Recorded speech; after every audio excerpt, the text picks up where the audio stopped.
काली रात थी। आसमान में बिजली चमक रही थी। घने सुनहरा जंगल के बीचों बीच एक पुराना कुआं था, जिसके बारे में कहा जाता था कि उसके अंदर एक जादुई पत्थर छिपा है। जो भी उस पत्थर को पा ले उसे पूरे जंगल पर राज करने की ताकत मिल जाती। लेकिन उस कुएं के पास जाना मौत को बुलाने जैसा था। उसी रात एक छोटा बंदर चीकू पेड़ से आम तोड़ रहा था। उसने नीचे झांककर देखा। एक हिरनी कुएं के किनारे फिसलकर लटक गई थी और उसके नीचे कुएं के अंदर से दो लाल चमकती आंखें उसे घूर रही थी। कोई तो बचाओ मुझे, हिरनी रोने लगी। जंगल के जानवर दूर खड़े थे। कोई तो बचाओ मुझे, हिरनी रोने लगी। जंगल के जानवर दूर खड़े थे। नहीं, वहां मत जाओ, उस कुएं में राक्षस रहता है। तभी भीड़ को चीरता हुआ एक चीता आगे आया। उसका नाम था शेरू चीता। वो जंगल का सबसे तेज और बहादुर शिकारी माना जाता था। शेरू मुस्कुराया, डरो मत, मैं हूं ना।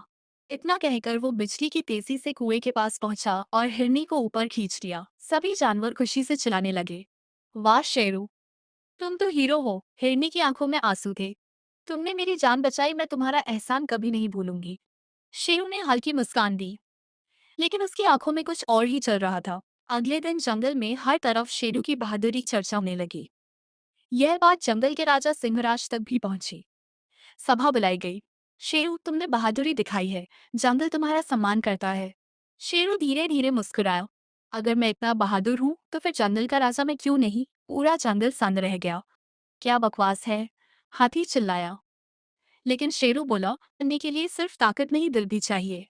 शेरू की आंखों में गुस्सा भर गया। ठीक है, फिर मैं अपनी ताकत साबित करके रहूंगा। कौन है? भारी आवाज गूंजी, भारी आवाज गूंजी। शेरू बोला, मैं तुम्हें आजाद कर सकता हूँ। अचानक कुएं से काली धुंध निकली। सच? हाँ, लेकिन बदले मुझे ऐसी ताकत चाहिए जिससे मैं सिंहराज को हरा सकूं। कुछ देर सन्नाटा रहा। फिर अंदर से डरावनी हंसी गूंजी। हाँ हाँ हाँ, मंजूर है। अचानक कुएं से नीली आग निकली और शेरू के शरीर में समा गई।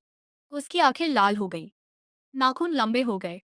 अब वो पहले से कई गुना ताकतवर बन चुका था। लेकिन उसने एक बात नहीं देखी। पेड़ के पीछे कोई सब देख रहा था। वो थी एक छोटी गिलहरी टिंकू। अगले दिन शेरू ने सिंहराज को युद्ध के लिए ललकार दिया। पूरा जंगल इकट्ठा हो गया। तैयार हो सिंहराज, शेरू गुर्राया। युद्ध शुरू हुआ।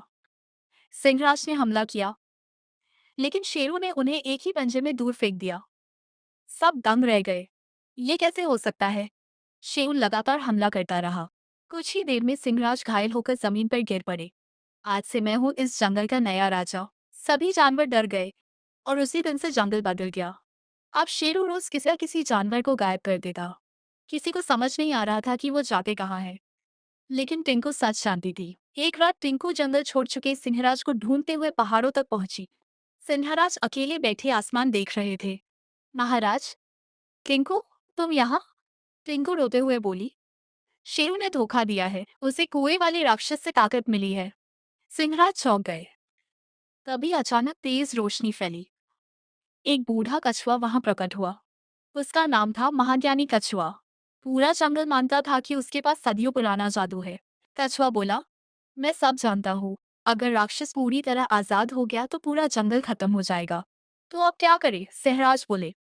कछुआ मुस्कुराया, हर जादुई ताकत की एक कमजोरी होती है। अगले दिन शेरू अपनी सभा में बैठा था।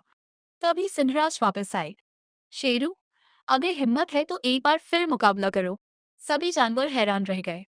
शेरू हंसने लगा, हारकर भी अक्ल नहीं आई।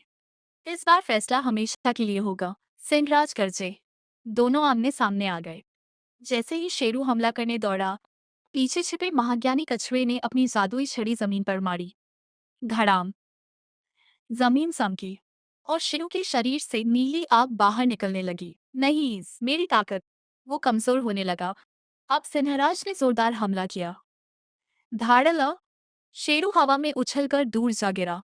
पूरा जंगल कांप उठा। घायल शेरू रोने लगा, मुझे माफ कर दो, लालच में मैं अंधा हो गया था। सिंहराज धीरे धीरे उसके पास आए। तुम बुरे नहीं थे शेरू, लेकिन ताकत की घमंड ने तुम्हें राक्षस बना दिया। शेरू की आंखों से आंसू बहने लगे। मैंने जंगल को बहुत दुख दिया। तभी पुराने कुएं की तरफ से जोरदार धमाका हुआ। धड़ाम। राक्षस बाहर निकलने की कोशिश कर रहा था। तुम मुझे रोक नहीं सकते, उसकी डरावनी आवाज गूंजी। सभी जानवर डर गए, लेकिन महाज्ञानी कछुआ मुस्कुराया। अब समय आ गया है। उसने अपना जादुई पत्थर आसमान में उछाला। पूरा जंगल रोशनी से भर गया और कुएं के ऊपर एक विशाल सुनहरा दरवाजा बन गया। राक्षस अंदर कैद हो गया। नहीं लो, मुझे बाहर निकालो। लेकिन इस बार दरवाजा हमेशा के लिए बंद हो चुका था। सभी जानवर खुशी से झूम उठे। सहराज फिर से राजा बने। और शेरू, उसे जंगल से नहीं निकाला गया, बल्कि उसे मौका दिया गया कि वो अपनी गलतियां सुधार सके।